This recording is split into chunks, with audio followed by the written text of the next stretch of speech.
It's Friday and we have made it to Luke 20. In this chapter, Jesus has a lot more conversations with religious leaders who are kind of challenging his authority and asking him about taxes and all sorts of different things. But I'm interested in the conversation that he has with the Sadducees about the resurrection. And the Sadducees were religious leaders who only paid respect to the first 5 books of scripture, so Genesis through to Deuteronomy.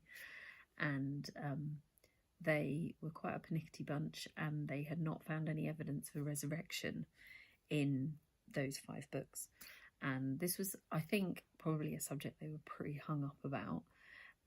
Fairly central, I would have thought, really, to what was coming. And it really caused a barrier, I think, to them. It will have caused a massive barrier to them being able to receive Jesus, ultimately, won't it?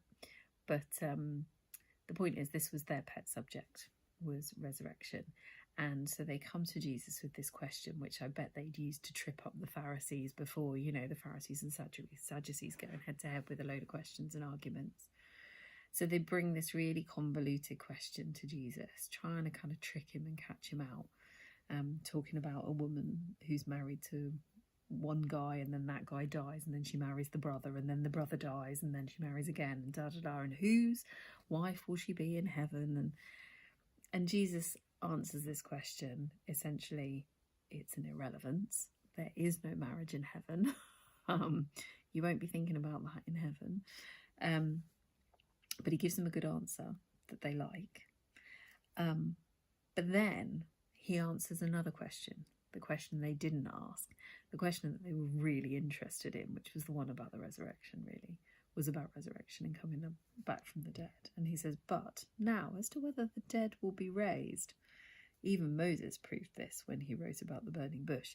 So he goes on to give this really brilliant explanation that they're really happy with, that uses Moses as the basis for his answer.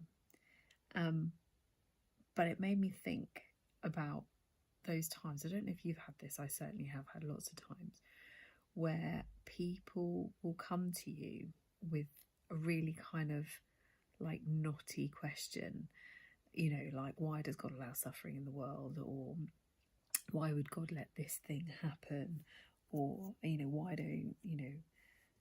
why do I, if God knows what I'm going to do, if God knows the answer, do I have any free will about anything anyway? What's the point in asking God something, because he'll just do what he wants anyway?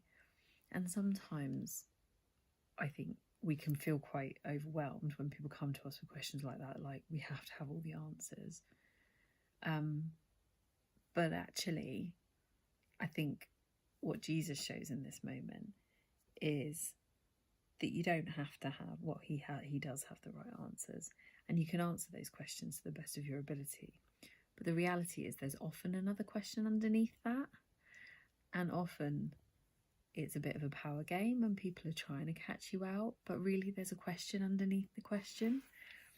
And sometimes when people ask those questions about, you know, why does bad stuff happen, it's because there's some kind of underlying hurt. There's something that for them is a big stumbling block, is an issue. There's something in their past or in their history or in their experience that has left them thinking, I'm not sure I can trust God, or I'm not sure that this is okay.